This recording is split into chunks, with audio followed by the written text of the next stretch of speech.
In today's video, I'm going to teach you how to remove Evernote from your Windows computer efficiently.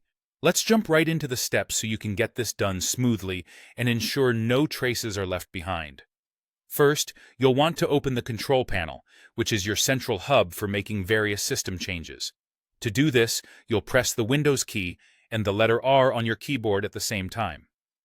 This action opens a small window called the Run dialog box.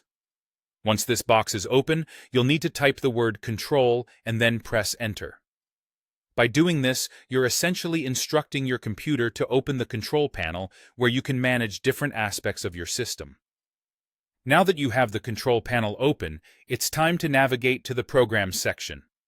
You'll spot this as one of the options available on the main screen.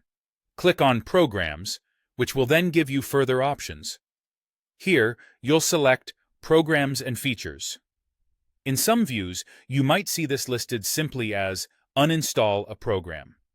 Either option works, as they both lead you to the list of programs currently installed on your computer.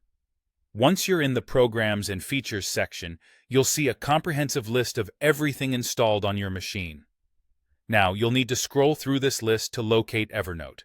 It might take a bit of scrolling depending on how many programs you have installed, but just keep an eye out for it. Upon finding Evernote, the next step is to uninstall it. You can do this by simply right-clicking on the Evernote entry within the list.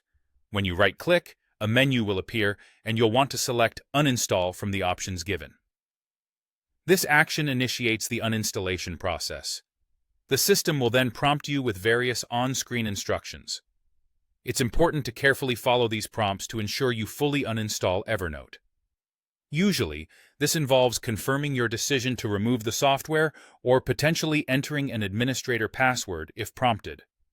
These steps are straightforward, but taking a few moments to read each instruction will help you avoid accidentally canceling the process.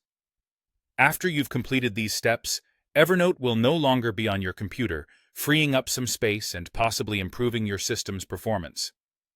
It's important to note that this should also remove all files associated with the program, but you may want to check your Documents or App Data folder just to be sure no remnants are left behind. And that's it. By following these steps, you've successfully removed Evernote from your system. I hope you found this guide helpful and that it made the process easy to follow. If you have any questions or need assistance with other tech-related tasks, feel free to check out our other videos. Thank you for watching, and have a great day.